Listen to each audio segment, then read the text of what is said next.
Ooh, you see that? SI today. So I just wanted you to see this picture so you have an understanding of what I'm talking about. This is your SI joint. This is your sacrum, your pubic symphysis, your ilium. Okay, so have a look at that so you can have an understanding of what it is that I'm talking about. So this, you get a little motion here in these joints.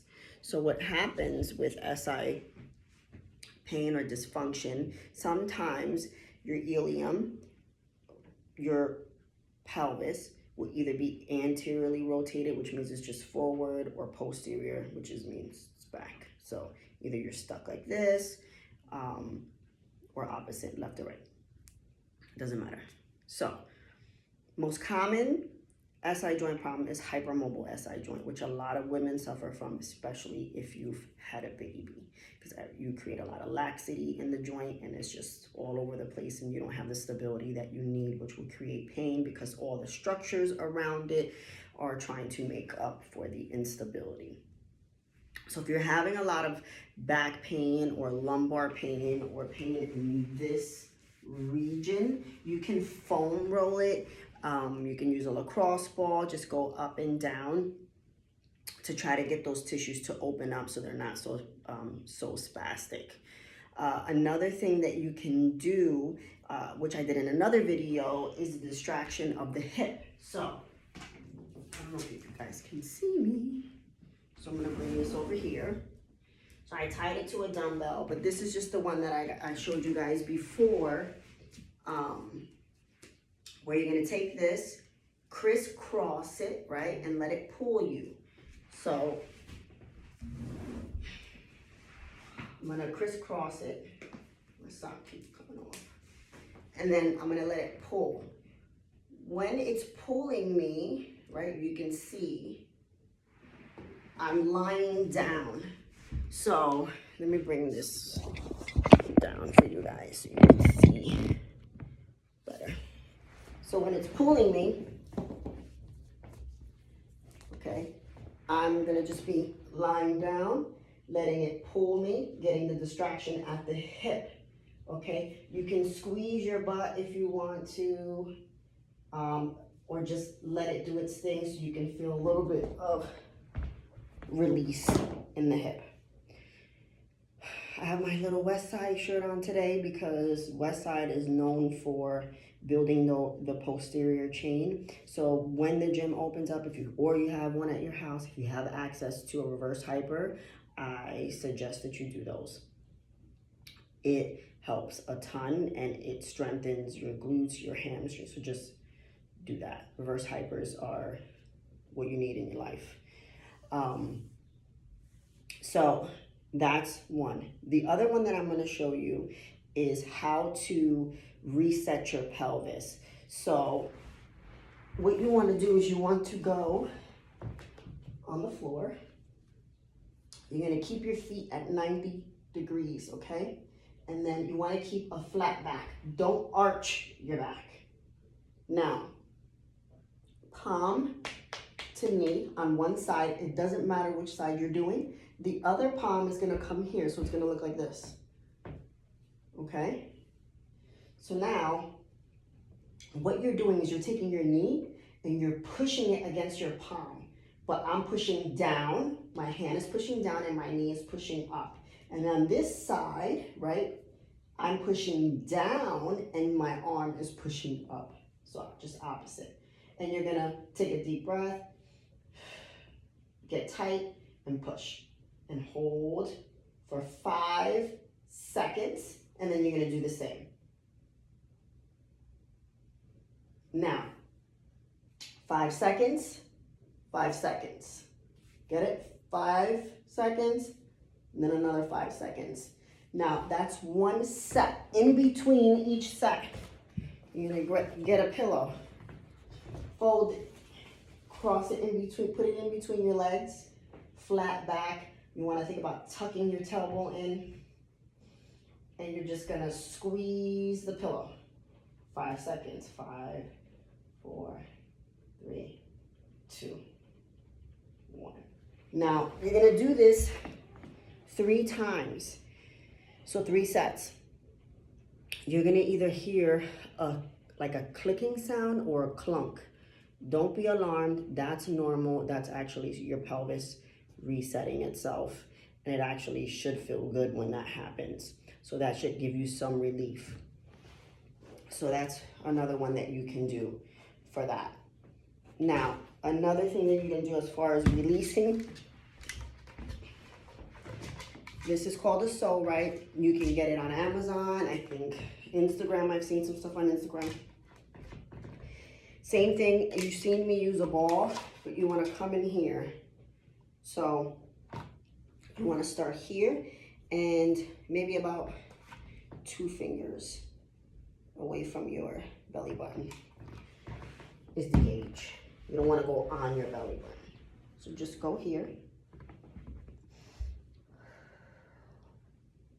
And if it's tight, you're going to feel it. You might feel some relief in your back once you're done, or release. 2 minutes, and you're going to let that sink in.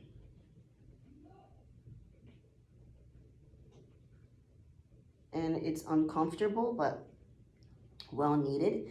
And you want to go from here all the way up to right underneath your rib cage. Don't go on the rib cage because that'll be painful and it's going to hurt. Do both sides. It's not going to hurt to do both sides. Don't try to figure out which one is off. Just do both sides. Okay, so as far as strengthening exercises, or corrective, we should say corrective. One exercise that you might want to stay away from is split squats, okay? Because split squats put you in anterior posterior tilt position anyway, your pelvis. So if you have, and for those of you who don't know what a split squat is, I'm going to show you. Lost you. So just basically this, and I understand that everybody's home right now and everyone's trying to do exercises, but this is a split squat, okay? So this is already putting you in that position, so it might be aggravating your SI joint. If it doesn't bother you without weight, cool. If you're adding a load to it, or you're adding dumbbells or something like that, and you notice after that exercise or the next day that you're feeling some type of back or SI discomfort, then you might want to do it without load, because that puts a lot of strain on the tissues. I'm not saying it's a bad exercise, because it's not, but you might want to work on the exercises that I'm going to show you now, and then work your way back into that one, because you want to start to build your stability and your strength around that area, because this is already putting you in a compromising position as far as your SI joint is concerned.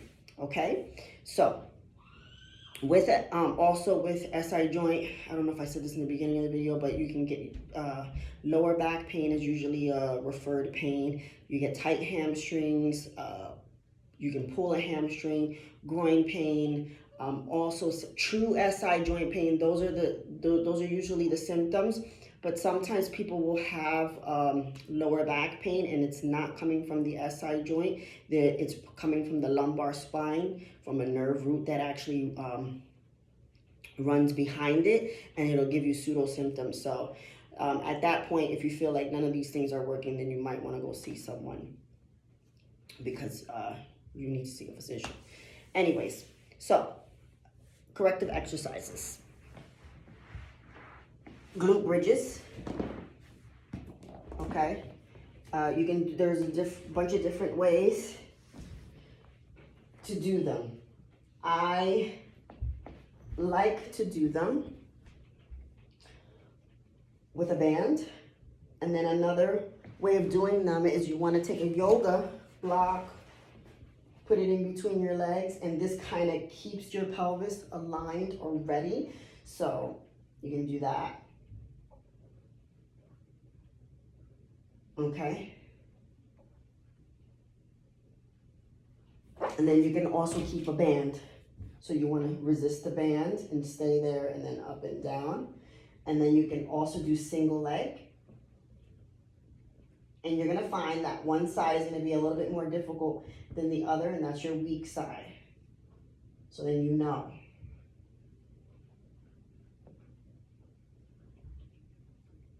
Okay? So those are bridges, different variations. Another one, everyone knows this, plank, right? You don't wanna drop down, you don't wanna keep your butt up, you don't wanna arch your back. I can't even do it. But anyway, keep a flat back. Okay, and then side, okay, keep it. And then the other side. And that's just strengthening your core. The stronger your core is, the less your back has to work and the less compromising positions you're going to be in. Another one is dead bugs. These are really good because they show you how to actually engage your core, and they actually work your core muscles if you're doing them correctly. So dead bugs, I'm going to show you two variations of how to do them. So the first one is you want to come here and flat back. Okay, you want your back to be flush with the floor. You're gonna bring your knees up to 90 degrees, arms up this way, okay? And you hold. And if this is your first time doing dead bugs, this might be difficult for you. But again, you have to remember to keep your back flat and flush with the floor. So no arching, no breaking, no flaring out of the rib cage. So down, right? Hold it. 10 seconds if you can. Then when you get really good, tap, come back, but at the whole time keeping your back flat, all right? And then you can do the arm, then you do reciprocating.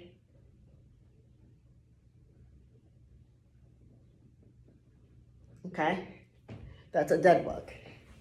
So what I like to do, so that people have an understanding of how to brace or what it feels like to have a flat back and not break and have your core really engage.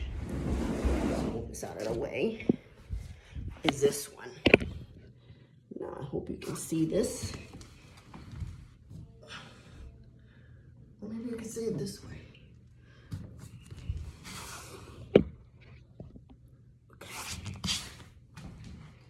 So I want you to put your hand flush with the wall, and you're gonna push. So push against the wall. You're gonna keep your knees bent. I need to come a little more this way. Yep, better. So push against the wall, right? Flat back, 90 degrees. See where my, and push. So that is what, when you push against the wall, you're gonna feel your stomach turn on. That's what it feels like to have a flat back. You're not gonna arch, flat, push. And if this is hard for you, stay here, 10, 20, work your way up to 30 seconds, okay? And then from here, you can tap, tap, and work your way into those exercises. Okay, so that's it for SI. Again, this is for the most common hypermobile. So you want to strengthen, and the other stuff is to reset your pelvis and try to give you a little bit relief. What's the next one I'm gonna do? I think hamstrings. Someone messaged me about they keep pulling their hamstring, but this might be beneficial to them as well. All right, as always, vessels, blessings, and stay home.